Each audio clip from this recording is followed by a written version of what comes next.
sitting. Honourable members, I'm in receipt of various and reference letters dated 11th October 2023 from the Devolution Empowerment Party Secretary General, the Executive Director, and Meru Branch Secretary on giving conflicting information pertaining to the House leadership of the party, the removal of the minority chief whip. Church, due to the aforesaid lack of clarity on the issues, honourable members, my office cannot act on any of the aforelisted letters. Consequently, I urge the Devolution Empowerment Party National Executive Committee, NEC, to communicate the party position on the aforementioned issues. Until then, I direct that the status quo of the Devolution Empowerment Party House leadership be maintained. I so direct, and I thank you all. Thank you, honourable members. Crack, next order.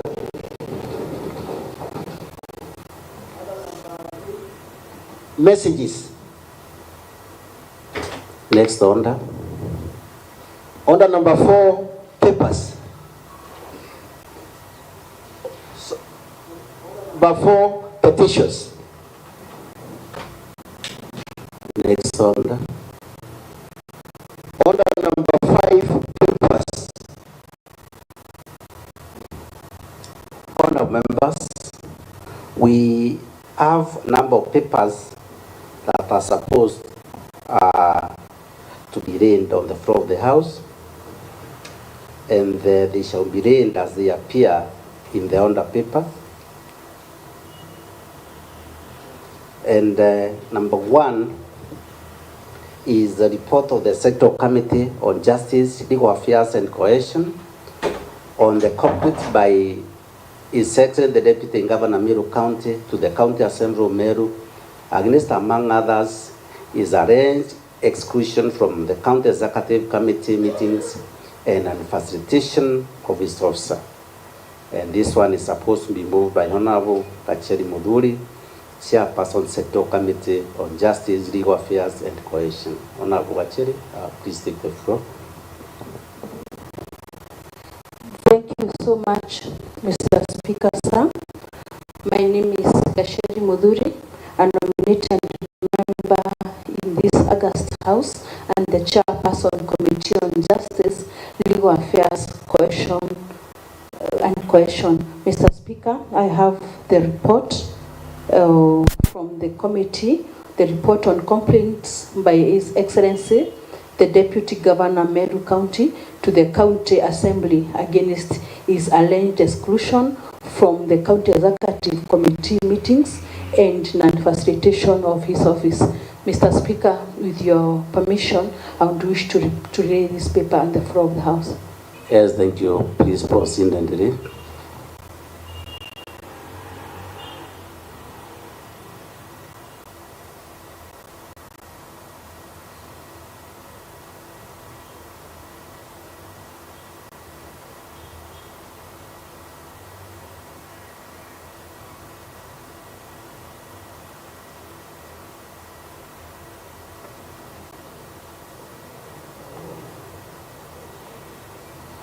Thank you, Honorable Kacheri Muduri. We have the second report, that is the report of the Sectoral Committee on Trade, Tourism, Enterprise Development on the Meru County Annual Development on Trade for the financial year 2021-2022. And this one is supposed to be led by Honorable Frederick Mobichi, Chairperson, Sectoral Committee on Trade, Tourism, and Enterprise Development. Honorable Mobichi, please take the floor. Thank you, Mr. Speaker. My name is Frederick Mobichi Kinima, representing great people of Nyaki West.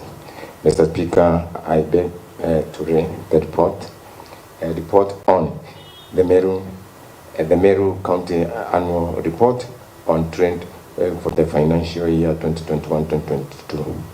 I beg with your permission to read the report, Mr. Speaker. Yes, proceed and read.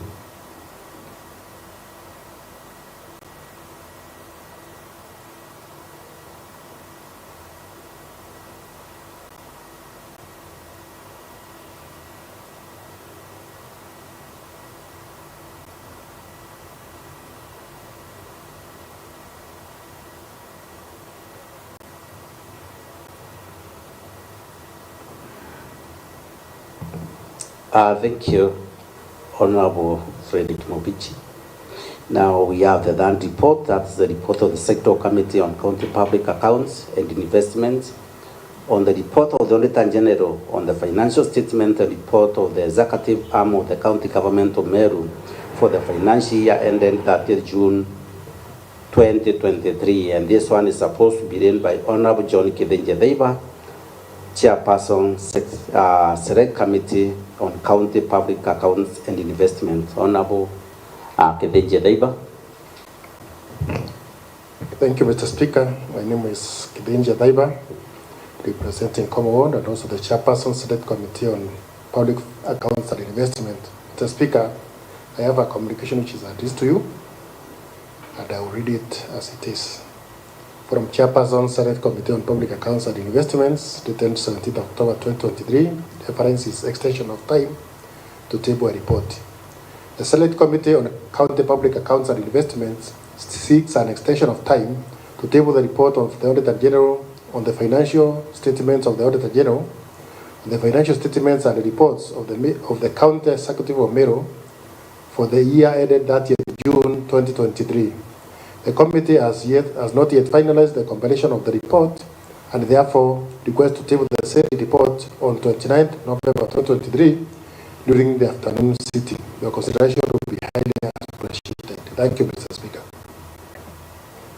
Thank you, Honorable Kithaanju. Indeed, I have received your letter requesting for an extension, and please do comply with the request that you requested, and I do agree with you that we receive that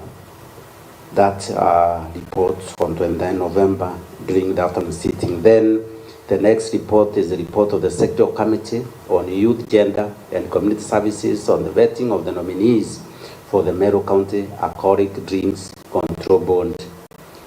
And this one is supposed to be moved by Honorable Jennifer McKenna Murogocho, Chairperson, Sector Committee on Youth, Gender and Community Services. Honorable Jennifer Murogocho, please take the floor. Thank you, Mr. Speaker, sir.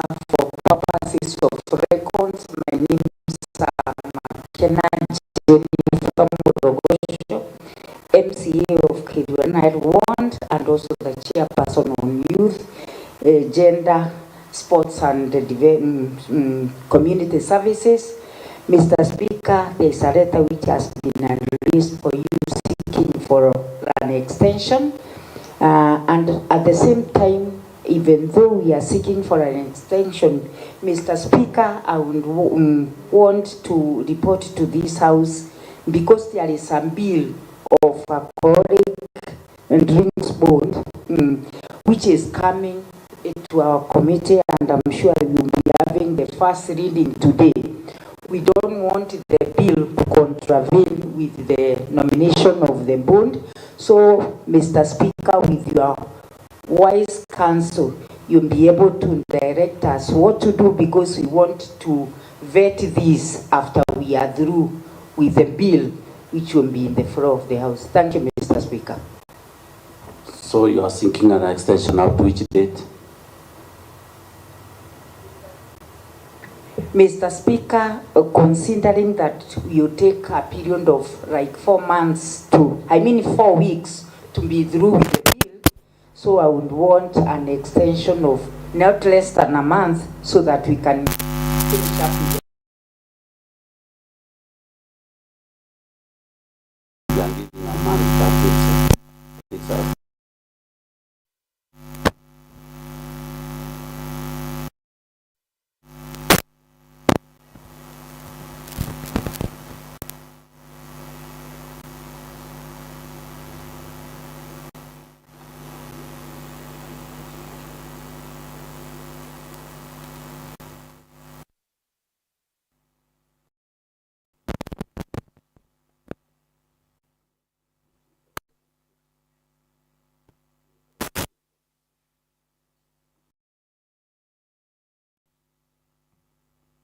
Honorable Jennifer Murogocho, I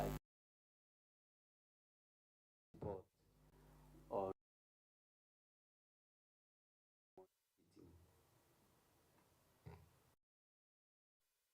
Thank you, Honorable Jennifer. The report appropriate.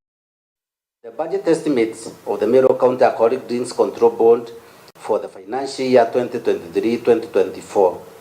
And this one is supposed to be read by Honorable Gikarangone Kairi, Chairperson Select Committee on County Budget and Appropriations. Honorable Mwirigi, please take the floor.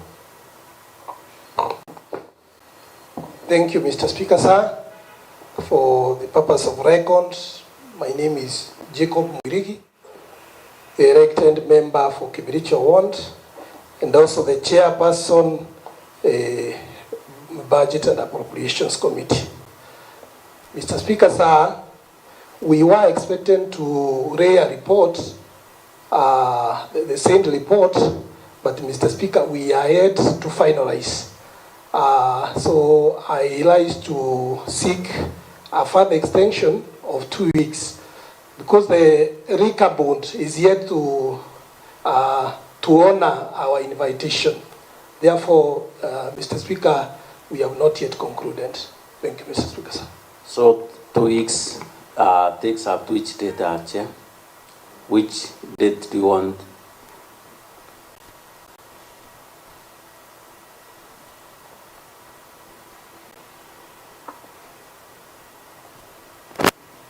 Sorry, Mr. Speaker, sir. Let me...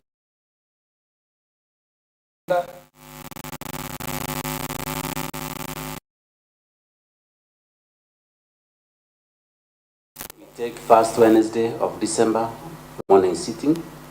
Most obliged, Mr. Speaker. November. 1st of November, during the morning sitting. Most obliged. Okay, thank you, Chair.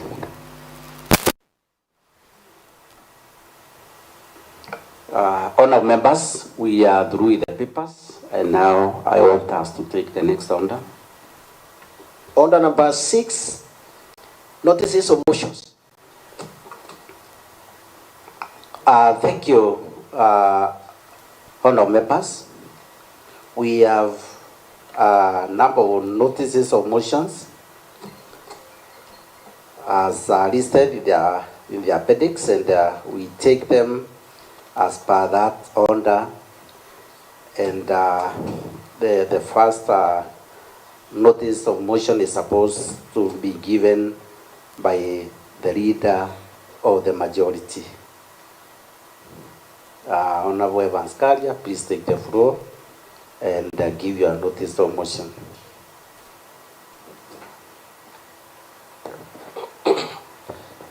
Thank you, Honorable Speaker. As you have noted, my name is Mwangaza Gikarangone Kairi. I represent the good people of Meru Ward and also play the role of the majority leader in this county assembly. And Honorable Speaker, I have a notice of motion.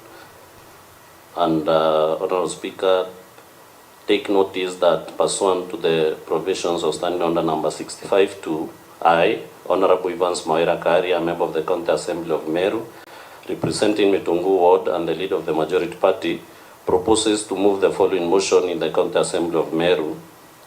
1. Whereas Article 10 and 73 of the Constitution, Section 3 and 16 of the Leadership and Integrity Act 2012, and Sections 9, 10, and 12 of the Public Officer Ethics Act 2003 establish, among others, the rule of law, democracy, human dignity, courtesy, respect, inclusiveness, equality, human rights, integrity, professionalism, non-discrimination, protection of the marginalized, good governance, transparency, and accountability as part of the national values and principles of governance. 2. Articles 10, 73, and 75 of the Constitution require state officers at all times, whether in public or private life, to behave in a manner that, among others, Roman 1 brings honor to the nation and dignity to the office that a state officer holds. Roman 2 ensures decisions are not influenced by nepotism, favoritism, or other improper motives. Roman 3 demonstrates discipline and commitment in service to the people. And Roman 4 avoids demeaning the office that a state officer holds. 3. Articles 10, 232, 235, and 236 of the Constitution and Sections 59, 59A, 60, 62, 63, 64, and 65 of the County Governments Act 2012, provide for the values and principles of public service and establish an elaborate regulatory framework for the establishment of county public offices and the recruitment, employment, deployment, transfer, and dismissal of county public officers. 4. Article 181 of the Constitution, Section 33 of the County Governments Act, and Standing Order number 65 of the Standing Orders of the Assembly, provide for the impeachment of county governors for 1. Gross violation of the Constitution, 2. Gross violation of any other law, 3. Abuse of office, and 4. Gross misconduct. 5. The governor has, despite a previous impeachment process and warnings from the Senate, persisted in discreditable acts that singly and collectively amount to Roman 1. Gross violation of the Constitution, 2. Gross violation of various national and county laws, 3. Gross abuse of office, and 4. Gross misconduct. 6. The discreditable acts have exposed the office of the governor, the office of the deputy governor, the assembly and its leadership, and the people of Meru County to national shame, scandal, embarrassment, ridicule, and disgrace. The discreditable acts have created a toxic environment in which the governor cannot be legitimately expected or relied upon to work harmoniously with the deputy governor, county government staff, MCAs, and other elected leaders. 8. The governor's continued stay in office has persistently undermined effective and efficient service delivery and delivery at the interest of the people of the county. 9. The Assembly resolves to impeach the governor under Article 181 of the Constitution, Section 33 of County Governments Act, and Standing Order number 65 of the Standing Orders of the Assembly on the following grounds. Count number 1, misappropriation and misuse of county resources. The governor has grossly violated, among others, Articles 10, 73, 201, 226, 227, and 230 of the Constitution, Sections 8, 12, 13, 16, 17, and 35 of the Leadership and Integrity Act 2012, Sections 55 and 66 of the Public Procurement and Asset Disposal Act 2015, and Sections 45, Subsection 2, and 46 of the Anti-Corruption and Economic Crimes Act, by engagement, connivance, and or complicity in the following. A. The embezzlement of county funds through the governor's sisters, Rose Kinya Gwantai and Miriam Gwantai, brother Kenneth Gwantai Murangeri, brother-in-law Nefat Kenywa, and the nephew to the governor's husband, Henry Mutuma Murangeri, all of whom are from now on collectively referred to as the governor's relatives. B. The withdrawal of county funds and the guise of payment for various supplies by the governor's relatives, yet they are ineligible to tender for or supply any goods or services to the county government. C. Paying full salary and benefits for more than a year to Dr. Ntoiti, CEO of County Revenue Board, Paul Mwaki, CEO of Liquor Board, Kenneth Kimathi Mbaye, CEO of Meru Microfinance, and Joseph Kithure Mberia, CEO MEWAS, while knowing that those officers were not rendering any services to the county. And D. The diversion and misuse of county resources, including funds and motor vehicles, to run the governor's private charity, Deubd Okolea, despite a previous promise to the Senate in previous impeachment proceedings to refrain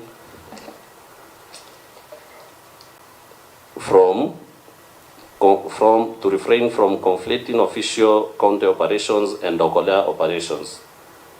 Number 11, evidence of the governor's engagement, convenience, and or complicity in the preceding gross violation of the Constitution and the law, 2, gross misconduct and gross abuse of office is to be found in A. A complaint by Duranera Salesio Mutuma to the Ethics and Anti-Corruption Commission dated 11th August 2023, and the attachment to it, a copy of which is produced on pages 1 to 29 of the exhibits. B.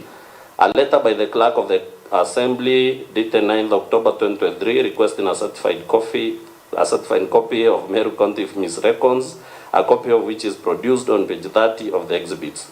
C.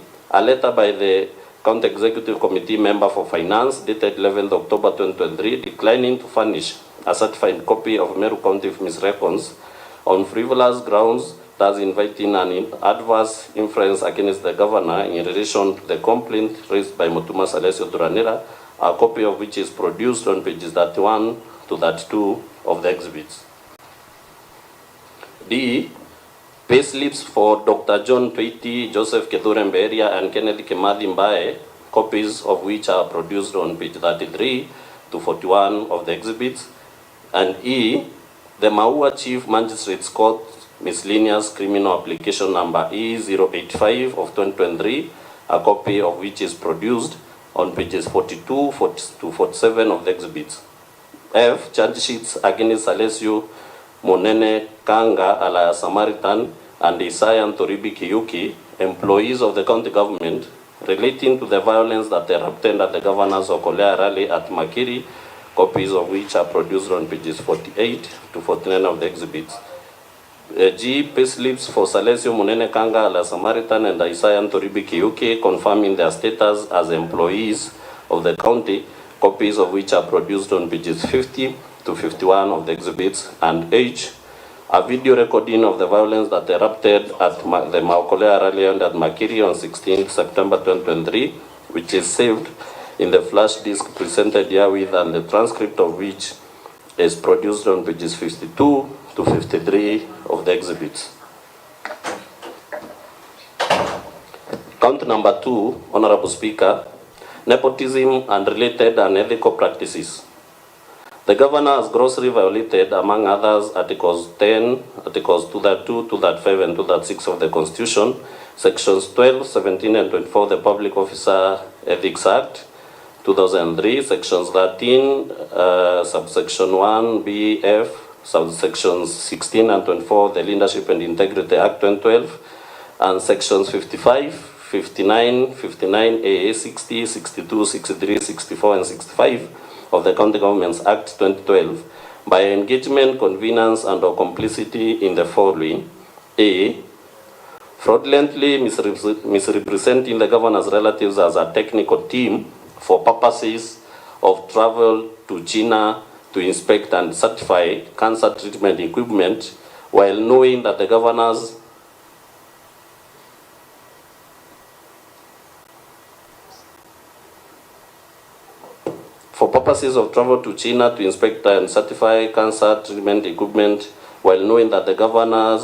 relatives are not medical professionals. B.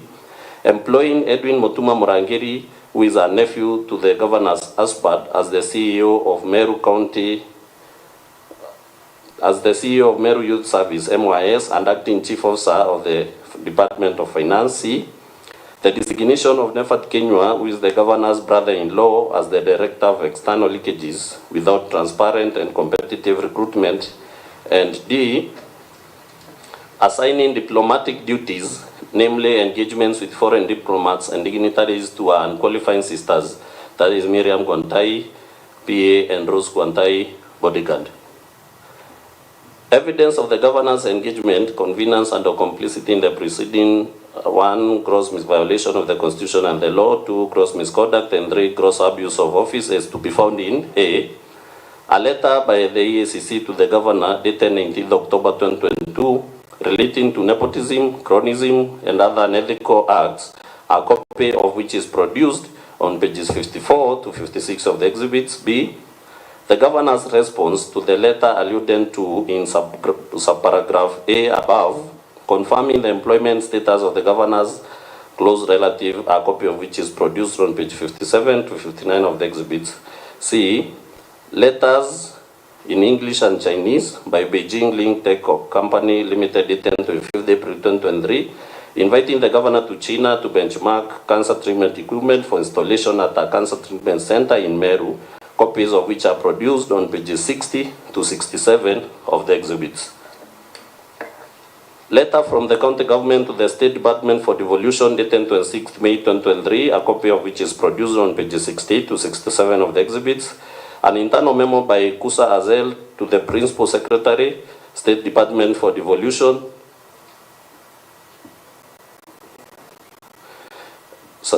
An internal memo by Kusa Azel, the Principal Secretary, State Department for Devolution, dated 5th June 2023, a copy of which is produced on pages 76 to 85 of the exhibits. A letter from the State Department for Devolution to the Minister of Foreign Affairs, dated 5th June 2023, a copy of which is produced on page 86 of the exhibits. Videos of the governor's relatives' trip to China, which are produced in flash disk, presented here with a letter dated 6th June 2023, describing Nefat Kenyu as the Director of External Leakages, a copy of which is produced on page 7 of the exhibits. A short list and interview schedule for various posts in the Office of the Governor, dated 6th September 2023, a copy of which is produced on pages 88 to 91 of the exhibits. An internal memo dated 23rd August 2023, appointing Edwin Mutuma Murangeri, the CEO of Meru Youth Service, as Acting Chief Officer for Finance, a copy of which is produced on pages 92 to 93 of the exhibits, and K. Screen grabs of the Governor's official Facebook page, post on 23rd May 2023, copies of which are produced on pages 94 to 100 of the exhibits. Honorable Speaker, count number 3, bullying, verification, and demeaning other leaders. The Governor, Her Excellency Kairi Mwangaza, has grossly violated, among others, 1. Articles 10, Articles 19, 28, 73, and 75, and 179 of the Constitution, Sections 9b, 19, and 24 of the Public Officer Ethics Act, Sections 29 and 34 of the Leadership and Integrity Act, and Sections 32 and 3, C, and D of the County Governments Act by engagement, convenience, and/or complicity in, among others, the following. A. Exclusion of the Deputy Governor from County Executive Committee meetings and other official functions. B. Bullying, undermining, and posting insulting and demeaning messages about the Deputy Governor in our WhatsApp group, styled that Government 012, whose membership includes several officers who are subordinate to the Deputy Governor. C. Encouraging and condoning insubordination and the making of insulting and demeaning public utterances by subordinate staff against the Deputy Governor and other elected leaders. D. Bullying, undermining, and posting insulting and demeaning messages about the Deputy Governor in our WhatsApp group styled County Admin Services, whose membership includes several officers who are subordinate to the Deputy Governor. E. Encouraging and condoning the removal of the Deputy Governor by junior officers from official county WhatsApp communication forums. Arbitrary suspension, dismissal, withdrawal, and frustration of the staff of the Office of the Deputy Governor. Illegally and irregularly and fraudulently holding the Deputy Governor's staff out of office by purporting to accept their non-existent resignations. Arbitrary reduction, suspension, and withdrawal of budgetary facilitation for legitimate operations of the Office of the Deputy Governor. Threatening to inflict bodily harm against the Deputy Governor orally and in WhatsApp chats.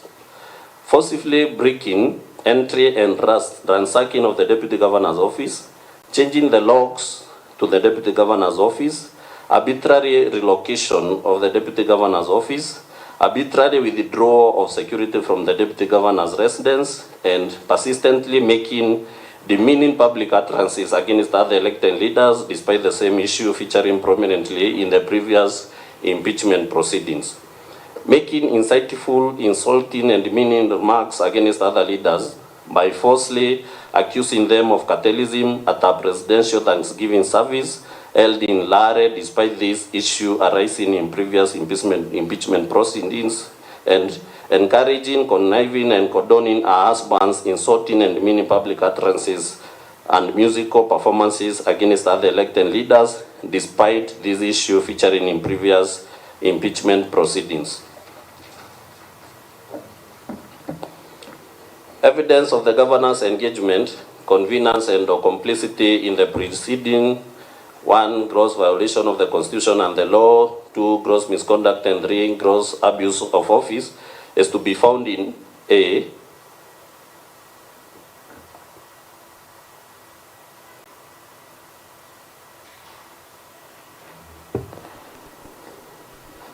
The answer of the meeting of the Sectoral Committee on Justice, Legal Affairs and Cohesion held on 29 September 2023, a copy of which is produced on pages 101 to 124 of the exhibits.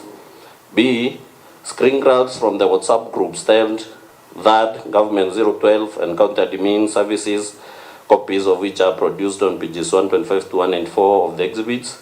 C. Correspondence relating to the appointment of Patrick Nkunga as the personal assistant to the Deputy Governor. And Mr. Speaker, for avoidance of doubt or conflict, the one Deputy Governor for Meru is Honorable Reverend Mutuma Twethinkia. A copy of which is produced on pages 195 to 198 of the exhibits. D. A letter by the Governor's Chief of Staff dated 22nd May 2023 purporting to accept an non-existent resignation from Patrick Nkunga, a copy of which is produced on pages 199 of the exhibits. The purported resignation of Patrick Nkunga on 18th May 2023 is a fabrication of Governor's Chief of Staff. A claim by Patrick Nkunga for withheld salary dated 25th August 2023, a copy of which is produced on pages 200 to 201 of the exhibits. The appointment letter for Kombudu Paul Gekamati as the chief driver to the Deputy Governor dated 30th August 2022, a copy of which is produced on pages 202 and to 203 of the exhibits. A letter by the Governor's Chief of Staff dated 19th May 2023 purporting to accept an non-existent resignation from Kombudu Paul Gekamati, a copy of which is produced on pages 204 of the exhibits.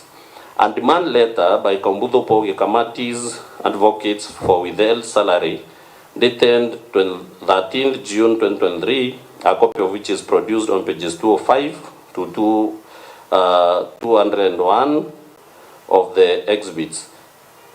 A letter by the Deputy Governor's personal assistant to the Chief of Public Administration dated 14 July 2023, a copy of which is produced on pages 212 of the exhibits. Correspondence dated 11 August 2023 to 11 September 2023 relating to repair, service and fuel for the Deputy Governor's official motor vehicles, copies of which are produced on pages 213 to 219 of the exhibits. An internal memo by the Deputy Governor's personal assistant to the Chief Officer Finance dated 23rd August 2023 requesting facilitation to attend a Meru leaders meeting at the Nakuru State Lodge, a copy of which is produced on pages 220 to 225 of the exhibits. An internal memo by the Deputy Governor to the County Secretary relating to CEC meetings dated 25th August 2023, of which is produced on pages 226 of the exhibits. Correspondence between the Governor's Chief of Staff, the Deputy Governor, the Deputy County Secretary dated 30th August 2023 to 12th September 2023 relating to the relocation of the Deputy Governor's office, copies of which are produced on pages 227 to 229 of the exhibits. A letter by the Deputy Governor to the Speaker of the Meru County Assembly relating to office facilitation dated 30th August 2023, a copy of which is produced on pages 230 of the exhibits.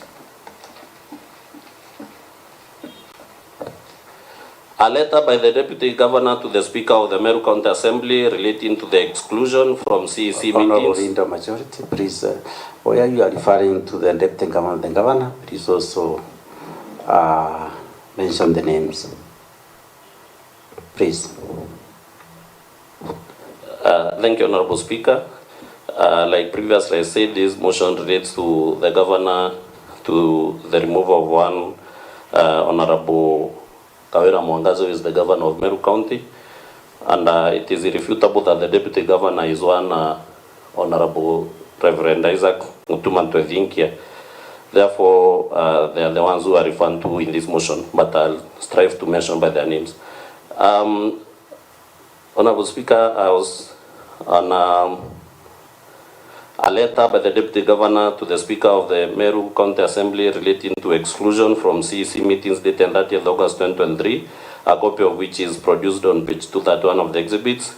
A letter by the Deputy Governor, Reverend Isaac Mutuma Twethinkia, to the Secretary of the County Public Service Board relating to the staffing of the Deputy Governor's Office dated 30th August 2023, a copy of which is produced on page 232 of the exhibits.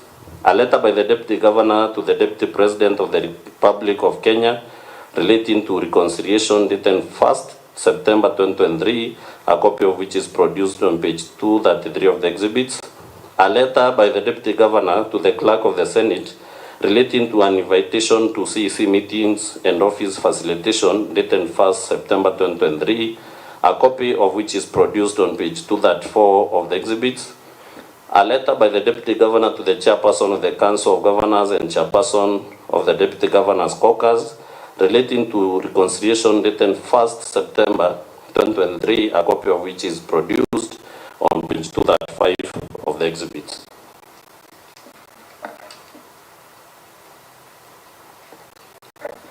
An internal memo by the Deputy Governor to the County Secretary dated 11 September 2023, a copy of which is produced on page 236 of the exhibits, receipts evidencing the Deputy Governor's expenses on official motor vehicles after denial of facilitation, copies of which are produced on pages 237 to 242 of the exhibits. Correspondence relating to the invitation of the CECM Finance to appear before the Assembly to shed light on complaints by the Deputy Governor, a copy of which is produced on pages 243 to 248 of the exhibits. Police OB number relating to breaking into the Deputy Governor's office and forgery of his driver's resignation letters, copies of which are produced on page 249 of the exhibits, and a video recording of the Governor accusing other leaders of cartelism at a presidential Thanksgiving service held in Lare, which is saved in the flash disk presented here with and a transcript of which is produced on page 250 of the exhibits. Video recording of an insulting, demeaning, and insightful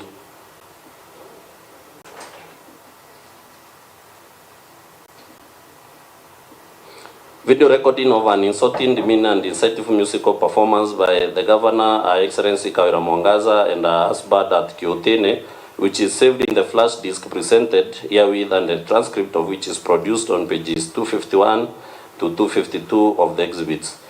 Video recording of the Governor's Chief of Staff making highly vulgar, insulting, demeaning, and deceptive remarks against the Deputy Governor on Baita TV, owned by the Governor through relatives and proxies, which is saved in the flash disk presented herewith and the transcript of which is produced on page 447 of the exhibits, and a video recording of the Governor, Her Excellency Mwangaza, dissing MCAs and other elected leaders at a public rally and boasting of how she easily won previous impeachment proceedings, a copy of which is saved in the flash disk presented herewith. Honorable Speaker, count number 4, illegal appointments and usurpation of statutory powers.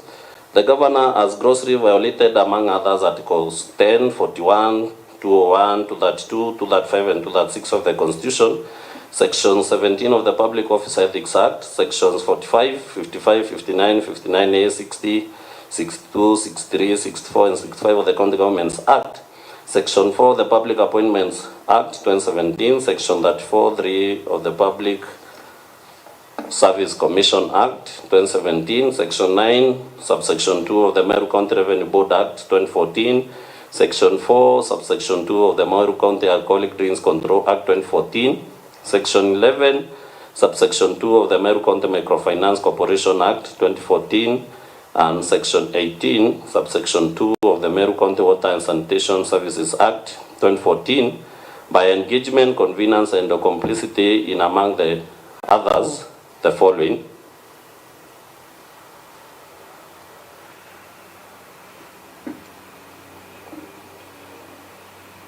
A.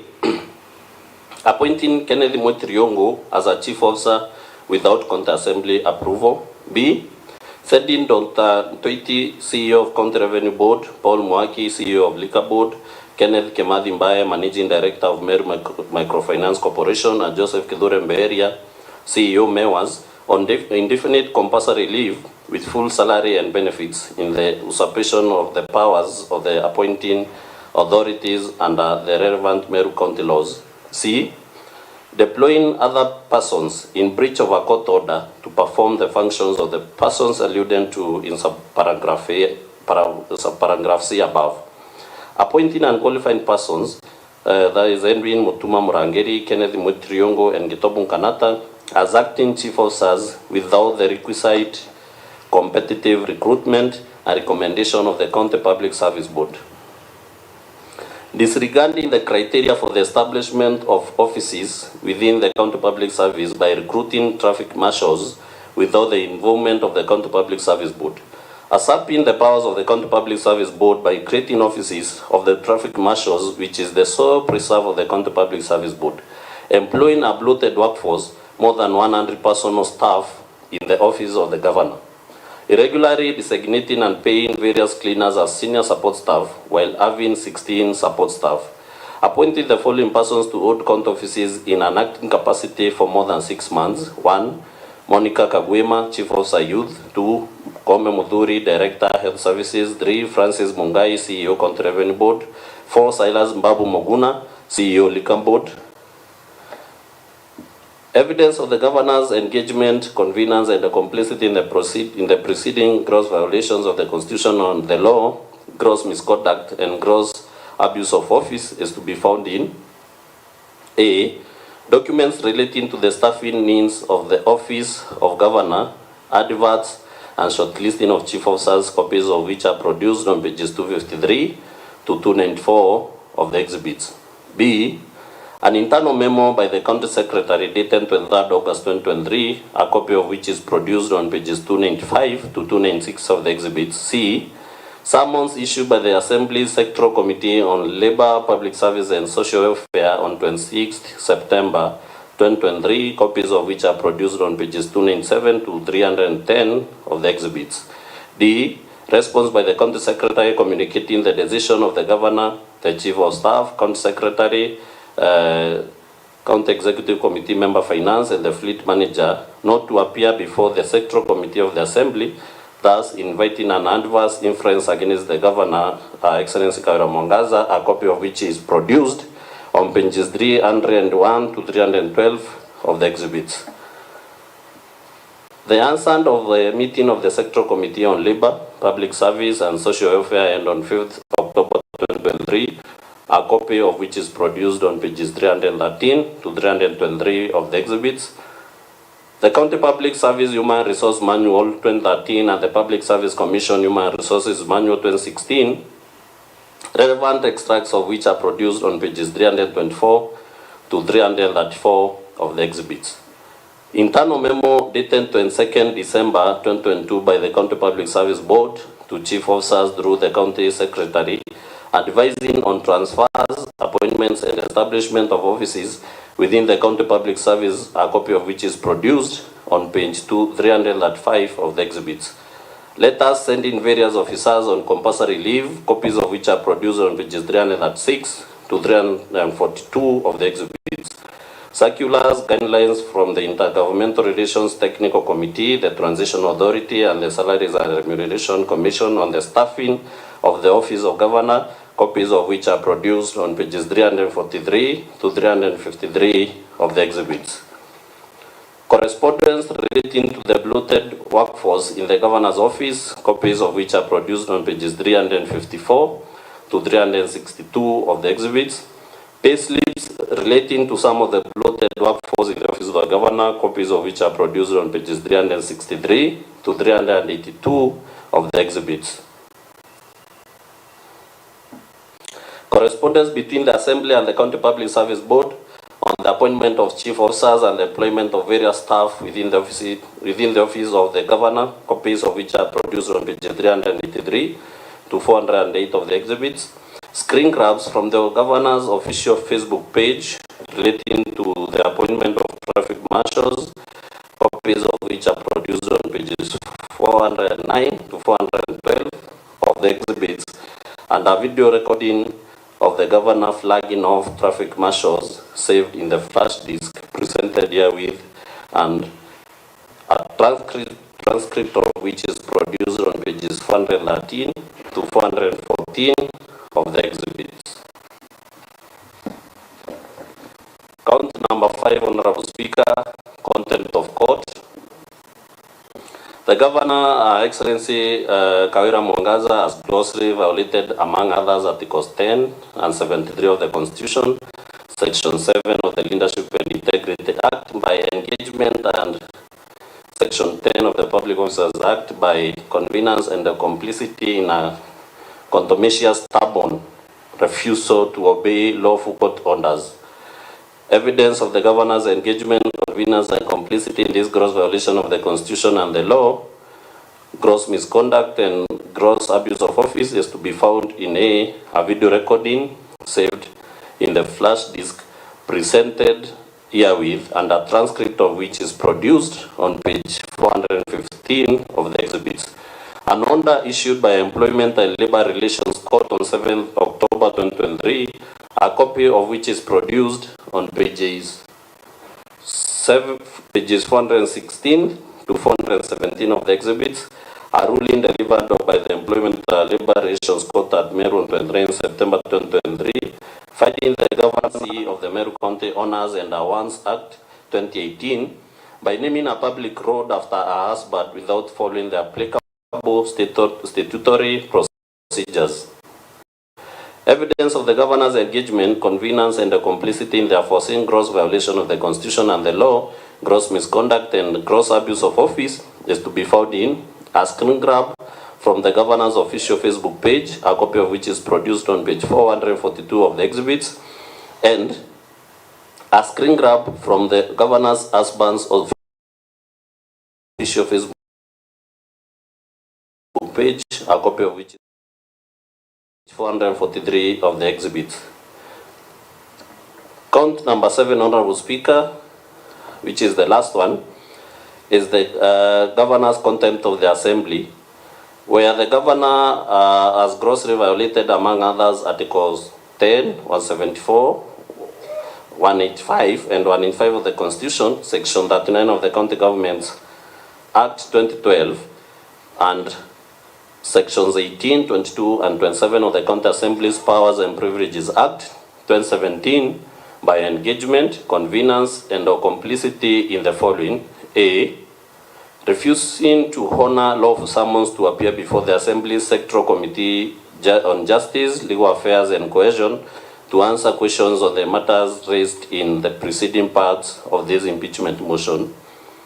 B, directing our Chief of Staff and accomplice by and lucky in malfeasance to write a contemptuous letter to the Assembly in response to lawful summons to appear before the Assembly's Sectoral Committee on Justice, Legal Affairs, and Cohesion.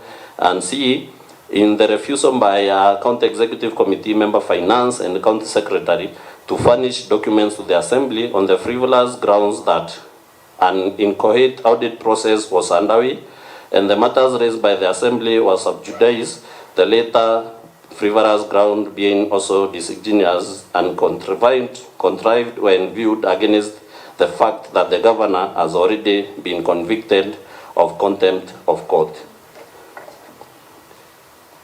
Evidence of the Governor's engagement, connivance, and the complicity in the aforesaid gross violation of the Constitution and the law is to be found in a letter by the Governor's Chief of Staff dated 11th October 2023, and a copy of which is produced on pages 446 to 445 of the exhibits.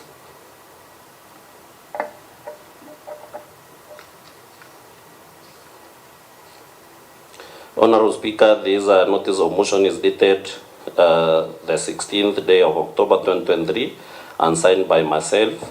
And Honorable Speaker, now with your permission, you allow me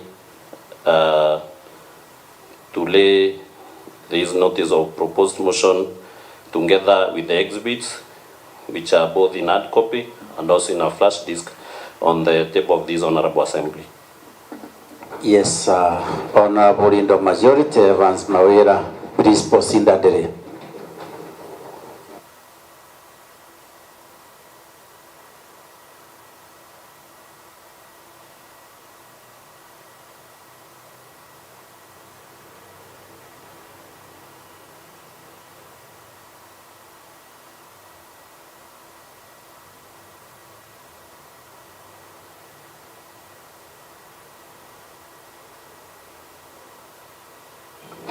Thank you, Honorable Indo Majority, Evans Mawira. Now, can we take the second notice of motion from Honorable Kacheri Moduri?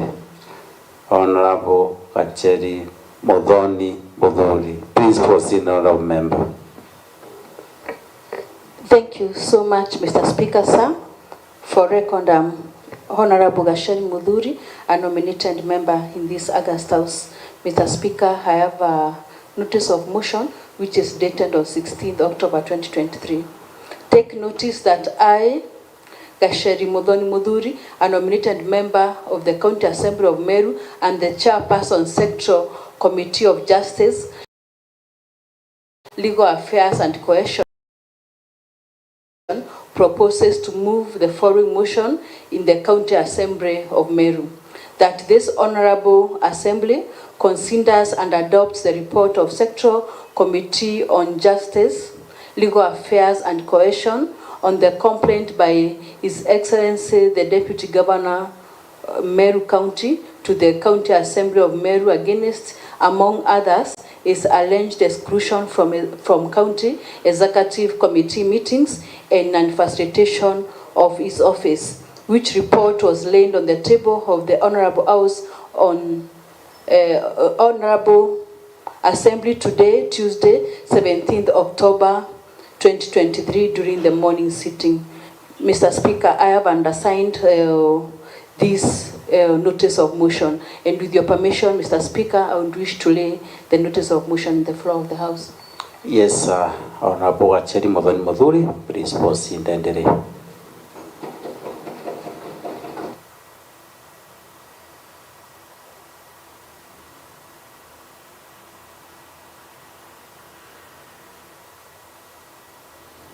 Thank you, Honorable Acheri Modhuri. Now we have the third notice of motion, and this one is supposed to be given by Honorable Frederick Mobichi Kirema. Honorable Mobichi, please take the floor. Thank you, Mr. Speaker. For the purposes of record, my name is Frederick Mobichi Kirema, representing great people of Nyaki West and the chairperson of Train Tourism and Enterprise Development. Mr. Speaker, I take note today to present this motion, notice of motion. I take notice that I, Honorable Frederick Mobichi Kirema, a member of County Assembly of Meru, representing Nyaki West Ward, and the chairperson of Central Committee on Train Tourism Cooperative and Enterprise Development, I purport to move the following motion in the County Assembly of Meru.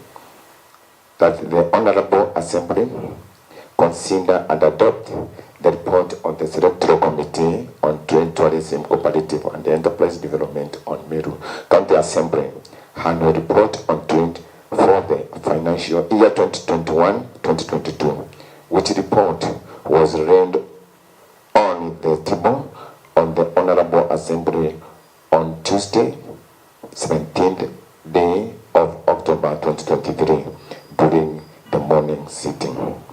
Mr. Speaker, with your permission, I beg to read the notice. Yes, thank you, Honorable Frederick Mobichi Kirema. Please proceed and read.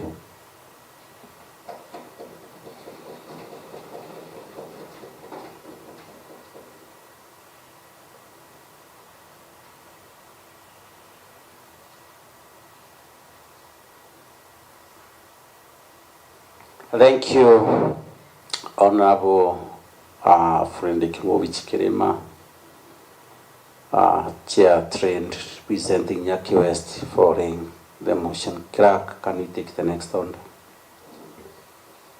Order number 7, statements. Next order. Order number 8, motion by leave of the House. Honor members, we have one motion by the leave of the House, and this one is supposed to be moved by Honorable Gacheri Modhuri. Honorable Gacheri Modhuri, please take the floor.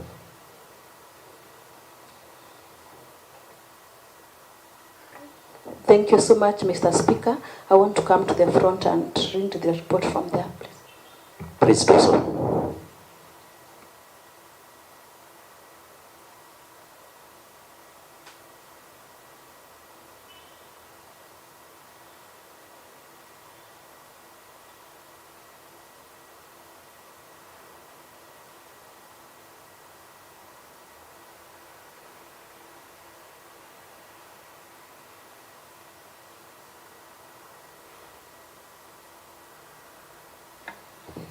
Thank you so much, Mr. Speaker, sir. My name is Honorable Gasheri Mudhuri, a nominated member by the Jubilee Party in this August House, and the chairperson Sectoral Committee on Justice, Legal Affairs and Cohesion. Mr. Speaker, sir, I have a report by the committee to the County Assembly against, that is a report on the complaints by His Excellency the Deputy Governor, Meru County, to the County Assembly against his alleged exclusion from County Executive Committee meetings and non-facilitation of his office. Mr. Speaker, this report was compiled by the committee in accordance with the Constitution of Kenya 2010, County Government Act 2012, the County Assembly's Powers and Privileges Act 2017, and the County Assembly of Meru Standing Orders.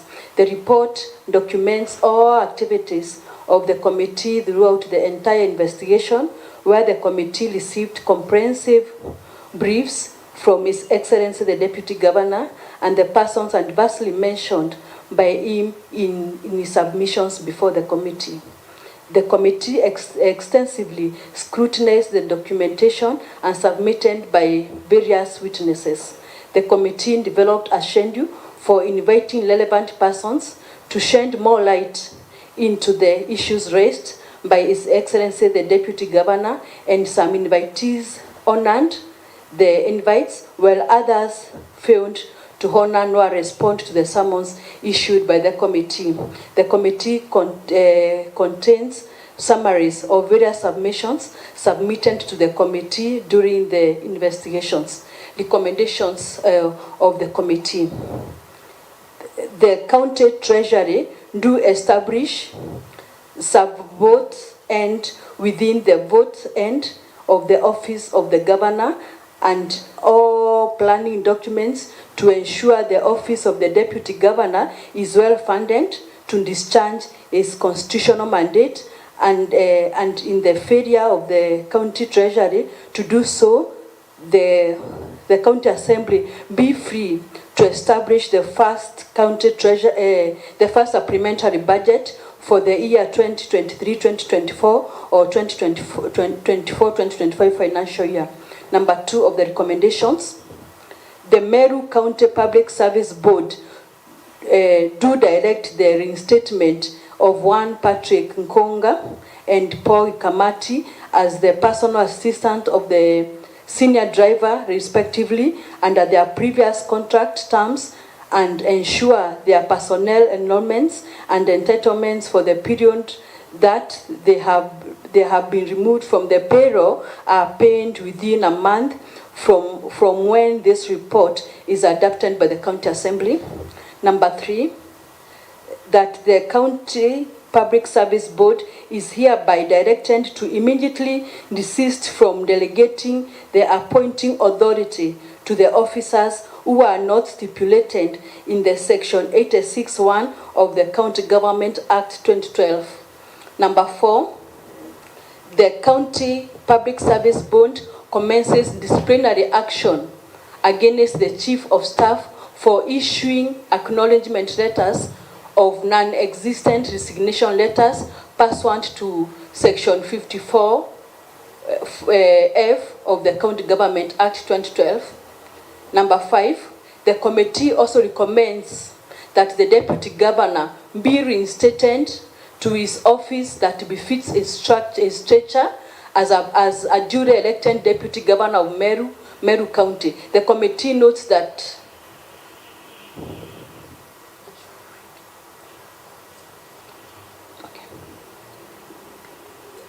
I'll repeat number 5 of the recommendations. The committee also recommends that the Deputy Governor... Honorable Hacheri, please read the whole report from page 1 to the last page, please. Noted, Mr. Speaker, I'll do that. Yes. Okay. The committee also recommends that the Deputy Governor be reinstated to his office that befits its stature as the duly elected Deputy Governor of Meru.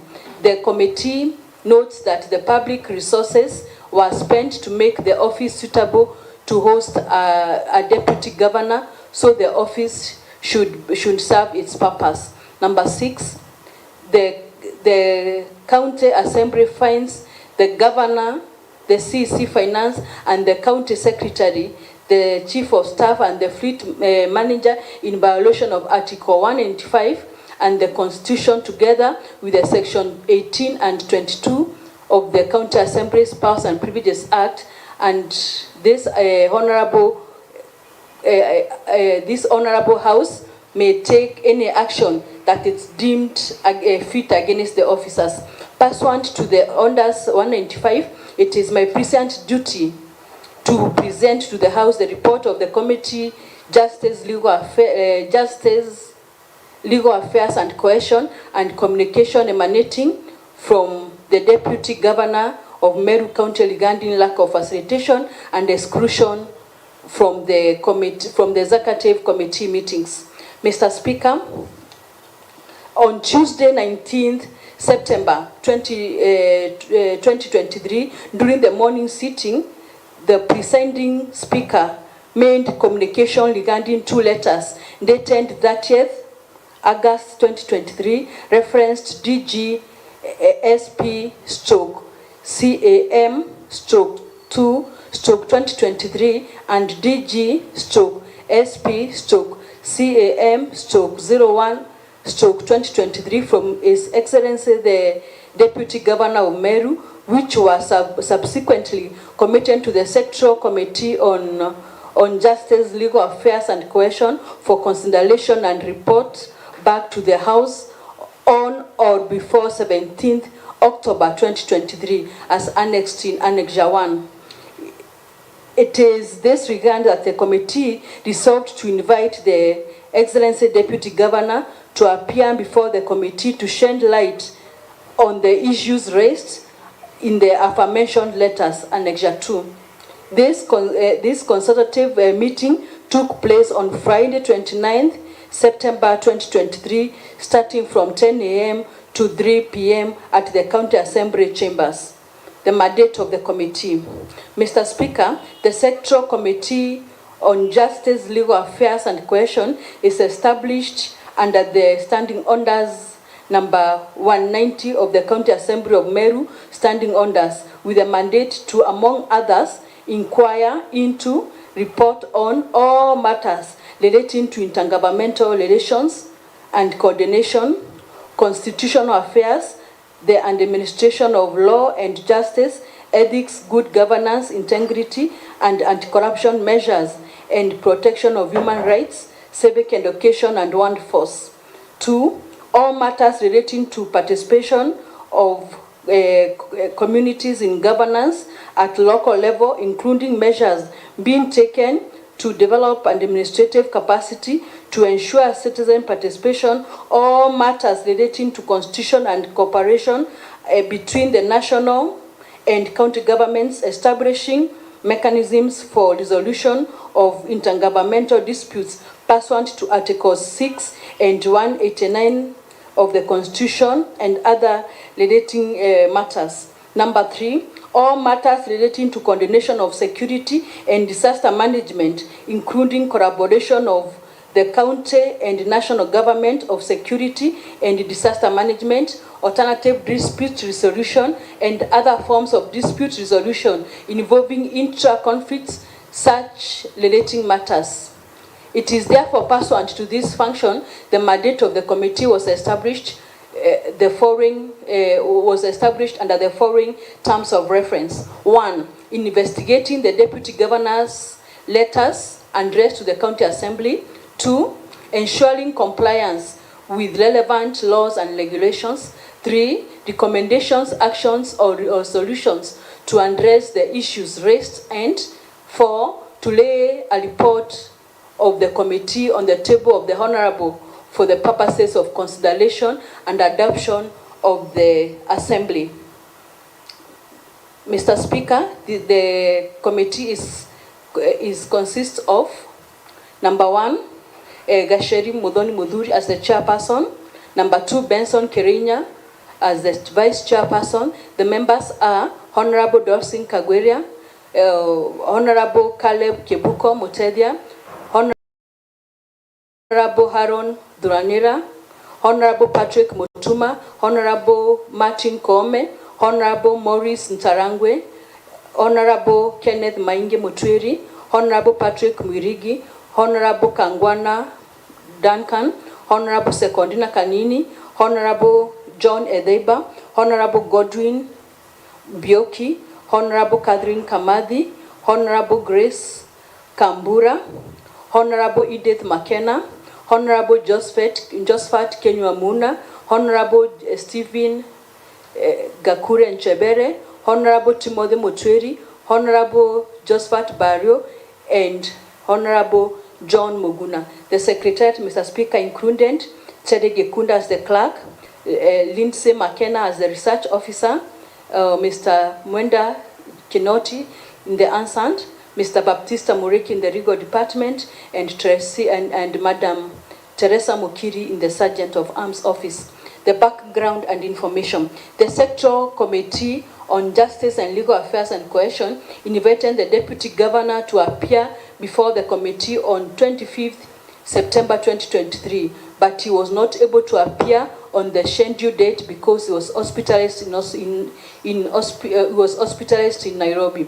However, he sent a written apology through a letter dated 22nd September 2023, which is referenced DG/CK/CAM/1/2023, requesting the committee to reschedule the meeting to a later date, Annexure 3. The request was granted and the meeting was rescheduled to take place on 29th September 2023 at 9 a.m. at the County Assembly Precincts. Honorable Speaker, the Deputy Governor appeared before the committee on the scheduled dates and the time, and the following submissions to make under the oath and before the cameras, Mr. Speaker. Submissions from His Excellency the Deputy Governor. 2.1. First, lack of facilitation of the office of the Deputy Governor. His Excellency the Deputy Governor informed the committee that his office had not received any form of facilitation from the month of April 2023. Initially, he received some amount of 50,000 Kenya shillings from the CCM Finance to run the office, which was increased to Kenya shillings 200,000, but the amount was completely withdrawn in April 2023.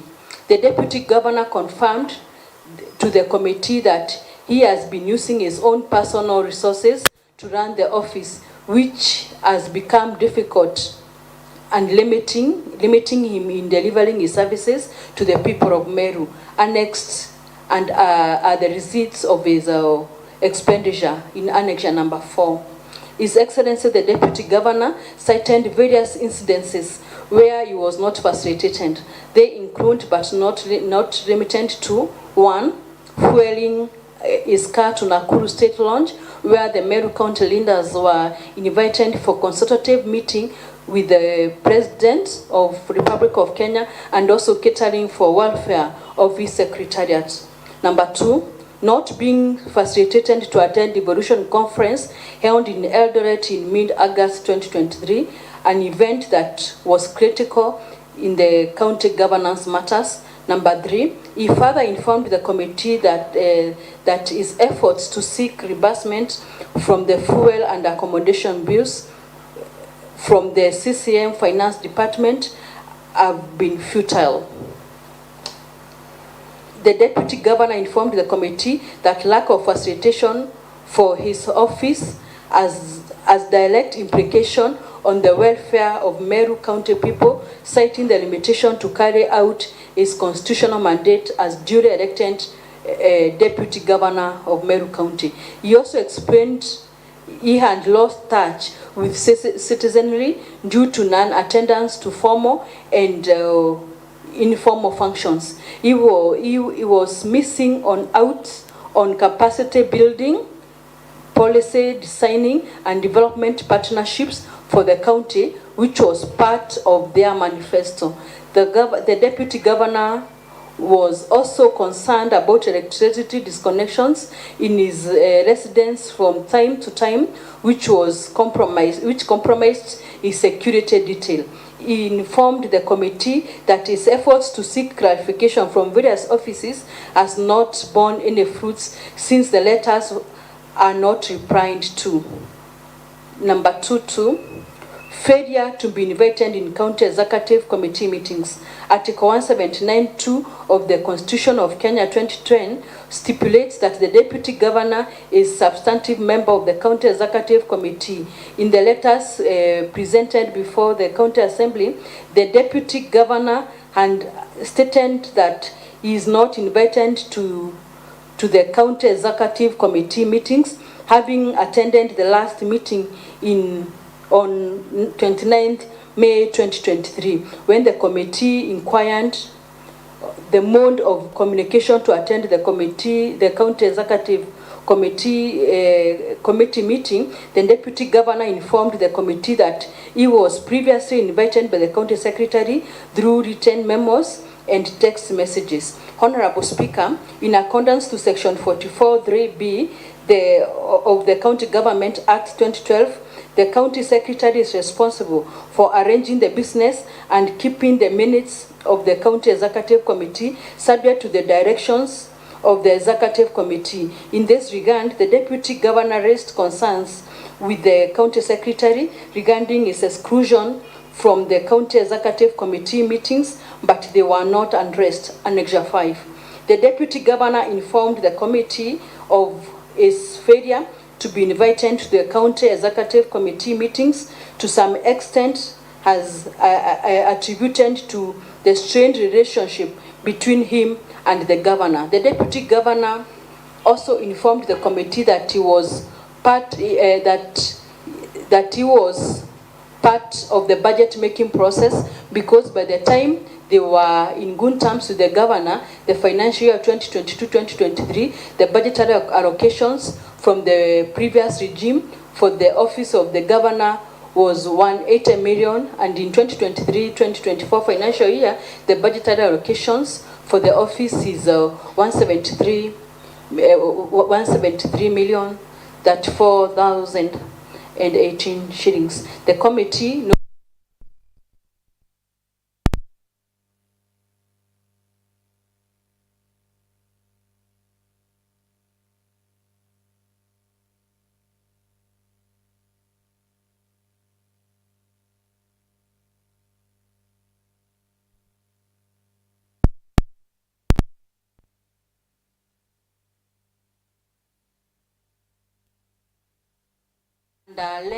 alleged to have resigned, which was not the case. Some of the officers who were illegally dismissed was Mr. Paul Gikamati, and driver in his office, and Mr. Patrick Nkonga, the deputy governor's personal assistant.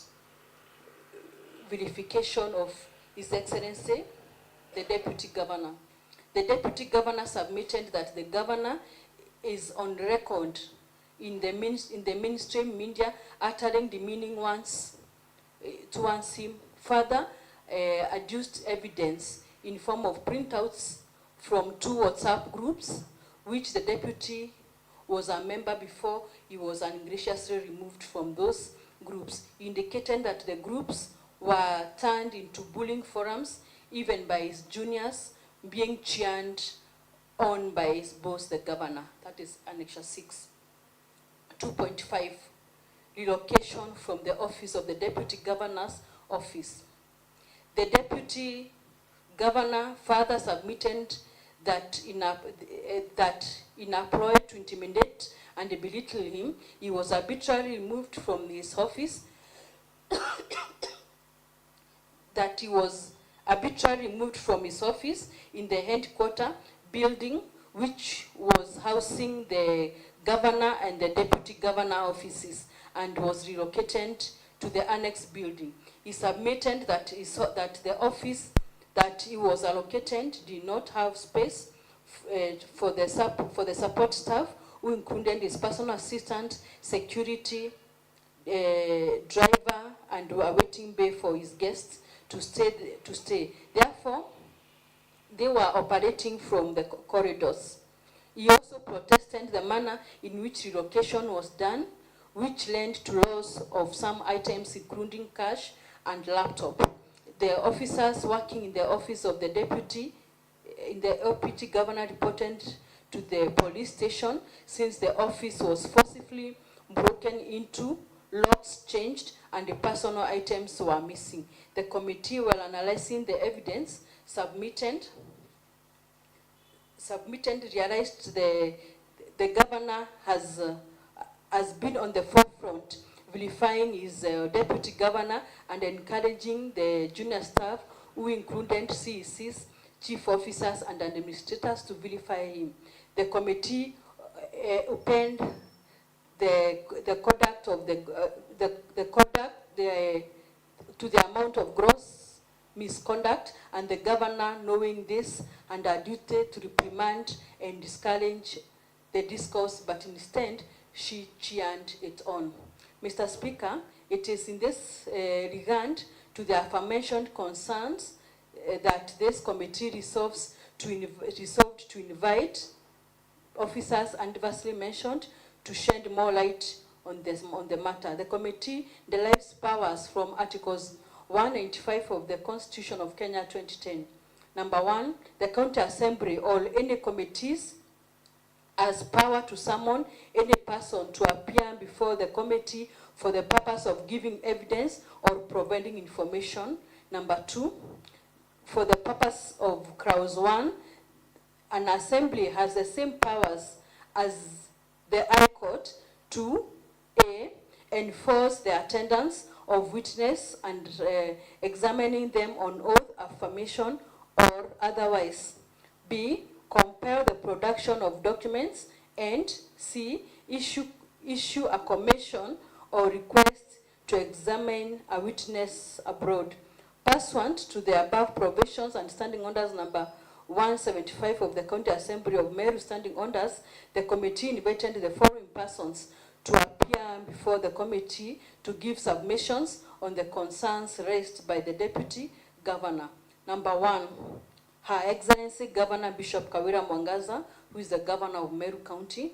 Number 2, Dr. Kiambi Aderu as the County Secretary.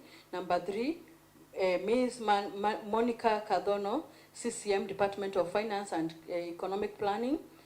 Number 4, Mr. Dixon Munene, CCM, Department of Legal Affairs and Public Service and Administration. Number 5, Madam Virginia Kawira, CEO, Meru County Public Service Board. Number 6, Alison Gatobu, Chief of Staff, Office of the Governor. Number 7, Mr. James Mutia, Chief Officer, Cooperatives. Number 8, Mr. Peter Mutedia, Fleet Manager, County Government of Meru. Number 9, Mr. Paul Gekamati, Driver to the Deputy Governor. Number 10, Mr. Patrick Nkonga, Personal Assistant to the Deputy Governor. Mr. Speaker, the concerned officers were to appear before the committee on 5th and 6th October 2023 at the County Assembly precincts. The invitation to appear before the committee was sent to the respective offices and was received, Annexure number 7. However, the committee informs the Honorable House that only the following officers honored the invitation. Number 1, Mr. Paul Gekamati, that's the driver to the Deputy Governor. Number 2, Mr. Patrick Nkonga, the personal assistant to the Deputy Governor. Number 3, Madam Virginia Kawira, the CEO, Meru County Public Service Board. And number 4, Mr. Dixon Munene, the CCM, Department of Legal Affairs and Public Service and Administration. The committee informs this Honorable House that Her Excellency Governor Bishop Kawira Mwangaza and Ms. Kadono, CCM, Department of Finance and Economic Planning, sent apologies for not being able to attend the meeting due to work-related issues. That is Annexure number 8. The following officers did not appear before the committee, nor did not give apologies regarding the same. One, Dr. James Kiambi Adero, County Secretary, County Government of Meru. Mr. Harrison Gatobu, Chief of Staff, Office of the Governor. Number 3, Mr. James Mutia, Chief Officer, Cooperatives. Number 4, Mr. Paul Mutedia, Fleet Manager, County Government of Meru. Submissions from Mr. Paul Gikamati, Foreman Driver, to the Deputy Governor. Mr. Paul Gikamati, Foreman Driver, to the Deputy Governor, appeared before the committee on Thursday 5th, 2023 at 9 a.m. and submitted the following submissions under oath and in camera. Mr. Paul Kamati was employed as a driver on 30th August 2022 and has an appointment letter to that effect. The letter was signed by Mr. Harrison Gitonga Gitobu, Chief of Staff, Office of the Governor, Meru County. That's Annexure number 9.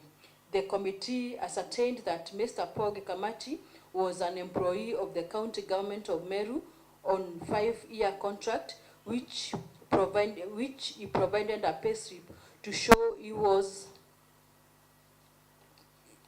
receiving his monthly salary from the County Government of Meru before his alleged resignation on 19th May 2023. According to Mr. Number 3, according to Mr. Paul Gikamati, he did not write any resignation letter to the County Public Service Board or the Chief of Staff. However, he received the acknowledgement of receipt of resignation letter. He sought audience from his boss, who is the Deputy Governor. He also wrote to the County Public Service Board through his lawyer and also tried to seek audience with the Governor on the same to no avail. Number 4, Mr. Gikamati informed the committee that he has never received any dismissal letter from the County Public Service Board and has not received any salary from the county government since June 2023. 2-3, submissions from Mr. Nkonga, personal assistant to the Deputy Governor. Mr. Patrick Nkonga, before committee on 5th October 2023 at 10 a.m. at the County Assembly premises and gave the following submissions under oath and in camera. 1. Patrick Nkonga informed the committee that he began working for the Deputy Governor on 25th August 2023, but he got his official appointment letter on 30th of January 2023, signed by the Chief of Staff, Office of the Governor. That's Annexure 10. He further informed the committee that he has been an employee of the County Government of Meru under a 5-year contract and carries his duties diligently as the personal assistant to the Deputy Governor, even after the alleged dismissal. Number 3, he informed the committee that he has only received 4 months' salary since he received his employment letter on 30th January 2023. He confirmed that he has not received his 3 months' salary, and the last pay was in June 2023. Annexure number 11. He has written to the Director, Human Resource, complaining about the issues and copied the same to the County Secretary. The offices confirmed the receipts of the letter, but there was no feedback. Number 4, the committee noted Mr. Patrick further called the former Director HR to clarify on the reason he was not receiving his salary, and was informed that the Chief of Staff had instructed the Director not to pay his salary, upon which he got transferred by not honoring the instructions of the Chief of Staff. Number 5, Mr. Patrick also informed the committee that he knew about his purported resignation through the current Human Resource Manager, who informed him that she had gotten an acknowledgement of resignation from the Chief of Staff. The letter dated 22nd May 2023, Annexure 12. The letter was also copied to the County Secretary. The committee notes that the the letter was served to Mr. Patrick, was not served to Mr. Patrick, nor the deputy governor, who is the immediate boss. Number 6, Mr. Patrick Nkonga also confirmed to the committee that he has never written any resignation letter, and also proved to the committee that he still offers his services as the personal assistant to the deputy governor, including doing official correspondences for the office of the deputy governor. Number 7, Mr. Patrick Nkonga informed the committee that they have faced many challenges in the running of the office and the deputy governor. He narrated incidents of 25th of August 2023, where the county secretary called him, informing him that the governor had ordered him to surrender keys for the office of the deputy governor and the office secretariat with immediate effect. They later discovered that the office had been broken into and the locks changed, so they could not access the office. In the process, several items got lost, including a laptop and other personal items. The incident was reported to the police, and a non-bin number is issued to that effect. Number 8, Mr. Patrick also informed the committee that security officers manning the official residence of the deputy governor had not been paid since July 2023. A letter written on that effect was received by relevant offices, but no action has been taken. 2-4, submissions from the CCM Legal Affairs, Public Service and Administration. Mr. Dixon Munene, the CCM Department of Legal Affairs, Public Service and Administration, appeared before the committee on 5th of October 2023 at 12 noon at the County Assembly premise, and submitted the following submissions under oath and in camera. 1. The CCM Legal Affairs, Public Service and Administration informed the committee that his main duty at the department is to manage and implement policies concerning the public service. He further informed the committee that the county government of Meru is in the process of finalizing and implementing the human resource policy manual that will be used in governing the county's public service. Number 3, the CCM confessed to the committee that he was not aware of any resignations of the 2 employees from the office of the deputy governor. When asked about the recruitment process of one Mr. Paul Kamati and Mr. Nkonga, he also confirmed to the committee that the County Public Service Board is the one responsible for hiring and firing of the employees. Submissions from the secretary and members of the County Public Service Board. The secretary and members of the Meru County Public Service Board appeared before the committee on 5th October 2023 at 1 p.m. at the County Assembly premises and gave the following submissions under oath and in camera. 1. On the number of officers working under the office of the governor, the secretary to the board informed the committee that they have a list of staff working under the office of the governor, explaining the office of the governor included office of the deputy governor, annexure number 13. The secretary to the board acknowledged that they had received a letter from the deputy governor complaining about employees in his office. According to the secretary of the board, the board extensively employed enough officers for the office of the governor. However, they will replace those they had terminated their employment on grounds of fraudulent academic documentations. One of the officers whose contract was terminated on those grounds was the secretary to the deputy governor. The board responded to the deputy governor's letter that all the officers are in office except the secretary, and requested him to recommend a preferred secretary, which he did. According to the secretary of the board does not deploy staff to other departments. The secretary to the board also informed the committee that the document they have from Transition Authority does not specify the number of officers to work under the office of the governor, but there are those mandatory staff like the driver, the secretary, the personal assistant, and the subordinate staff. The officers under the office of the governor are approximately 100, though the secretary confirmed that she can furnish the committee with the right numbers later.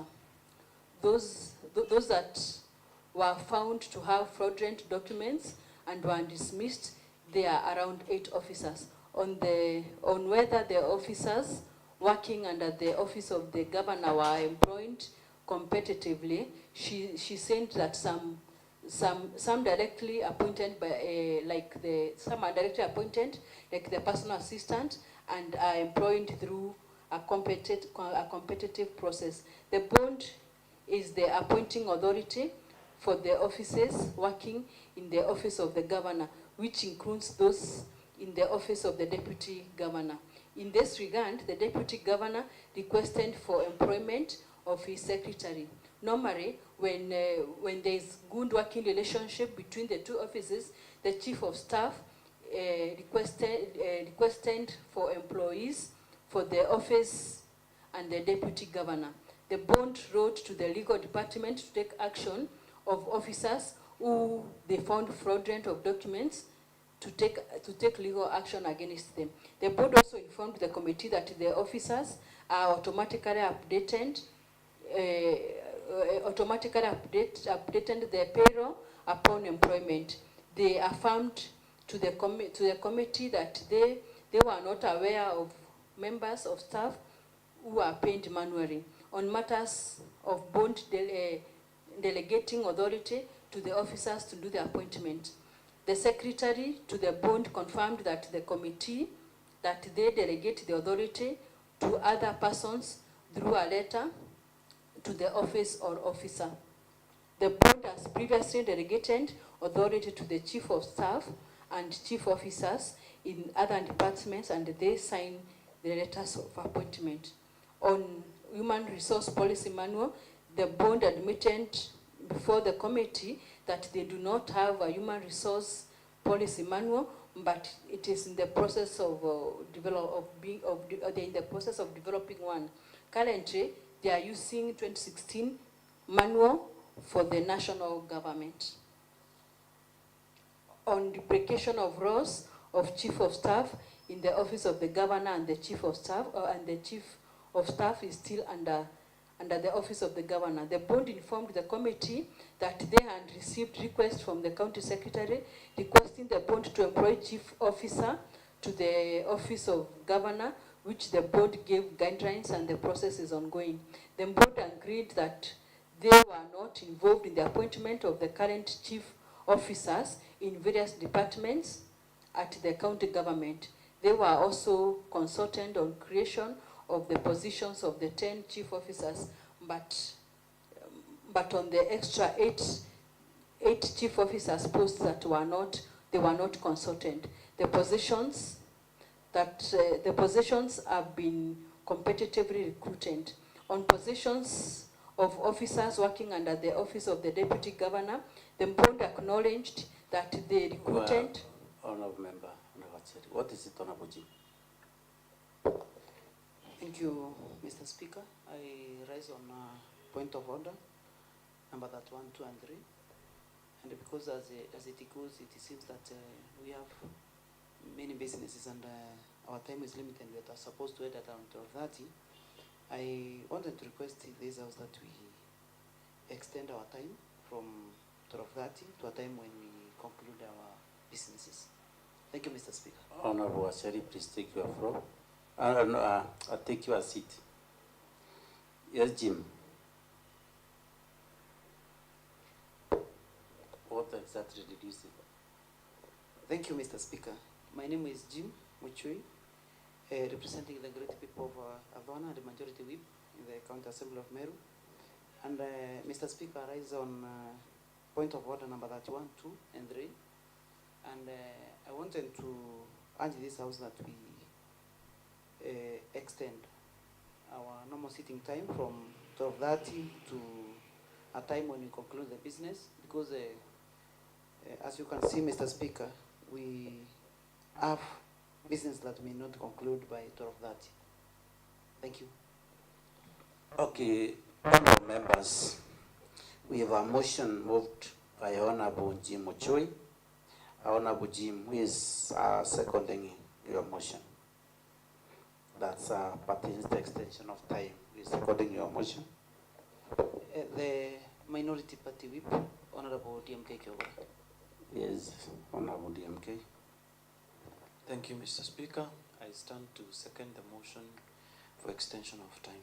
Thank you. Thank you, honorable members. Pursuant to the provisions of standing order number 54.1, I now propose the question, which is that this honorable assembly extends today's sitting time from 12:30 p.m. to a time when the honorable house concludes all the businesses as per the order paper, as per standing order number 31, 2, and 3. Any member wishing to make a contribution can cut the speaker's eye.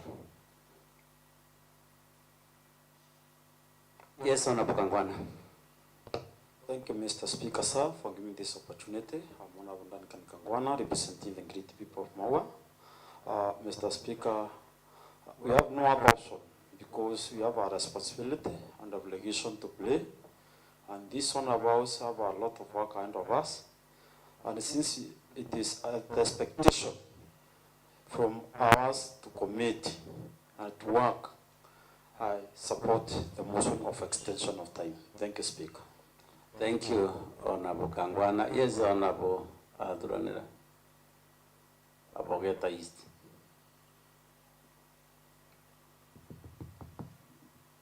Thank you, Honorable Speaker. My name is Harun Duranera, representing the great people of Abogeta East in South Imenti. Honorable Speaker, I rise to support the motion to extend the time because of the weighty businesses that we have in this assembly, Mr. Speaker. I think it's prudent for us to extend this time to ensure that we conclude this business to the latter. Thank you, Honorable Speaker. Thank you, Honorable. Yes, Honorable Biuk. Thank you, Mr. Speaker. For the records purpose, I'm Godwin Botembe Mbiuki, representing the people of West West. Mr. Speaker, I rise to support the extension of time. Mr. Speaker, as you are aware, if you look at the matter at hand, we are handling very critical issues in terms of how they affect even the operations of this assembly. And so, Mr. Speaker, out of this, it is very critical that we have all the good time and this matter to conclusion. Thank you, Mr. Speaker. Thank you, Honorable Biuk. Yes, Honorable Mure. Asante sana Mheshimiwa Spika, kwa sababu ya kumbukumbu za rekodi nafahamika kama Mheshimiwa Mridhi. Mheshimiwa